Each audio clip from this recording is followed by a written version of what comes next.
வணக்கம் அன்பர்களே. இன்றைய பதிவில் மகாவிஷ்ணுவின் அவதாரமாக கருதப்படும் ஸ்ரீவராகி அம்மனை வழிபடும் நாள் முறை மற்றும் கிடைக்கக்கூடிய பலன்கள் பற்றி பார்க்கலாம். சப்த மாதர்களில் ஒருவரான வராகி அம்மனை நாம் வழிபாடு செய்வதால் செய்கின்ற காரியத்தில் ஜெயமும் காரிய சித்தியும் உண்டாகும். அமாவாசை முடிந்த 5ஆம் நாளும் பௌர்ணமி முடிந்த 5ஆம் நாளும் பஞ்சமி திதி வரும். இந்த வருடம் ஜனவரி மாதம் 30ஆம் தேதி வரக்கூடிய தேய்பிறை பஞ்சமி திதி அன்று வராகி தேவியை வழிபட அனைத்து நன்மைகளும் நமக்கு கிடைக்கும். குறிப்பாக பஞ்சமி திதியில் பிறந்த ஜாதகர்கள் வராகி அம்மன் வழிபாட்டை மேற்கொண்டால் குடும்பத்தில் சுபிஷம் உண்டாகும்.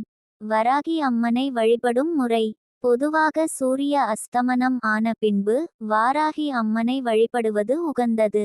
ஒரு அகல் விளக்கில் நல்லெண்ணெய் தீபம் ஏற்றி சிவப்பு நிற மலர்கள் மற்றும் நறுமணம் மிக்க மலர்களை அம்மனுக்கு சாற்றி அர்ச்சனை செய்யலாம்.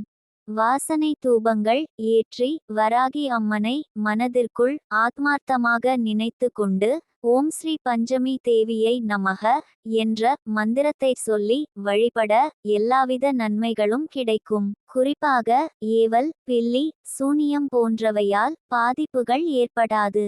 கடன் தொல்லை, வறுமை ஒழியும். வளர்பிறை பஞ்சமி, தேய்பிறை பஞ்சமி என 2 முறை வரும் பஞ்சமியிலும் வழிபாடு செய்யலாம்.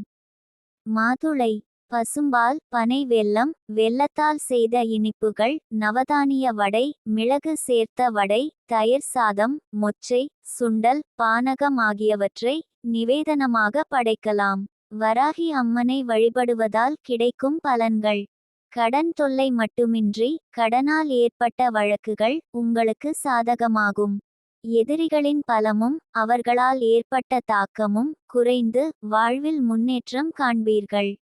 கடனை எல்லாம் அடைக்கும் வழி கிடைக்கும். இழந்த செல்வம், சொத்துகள் திரும்ப கிடைக்கும்.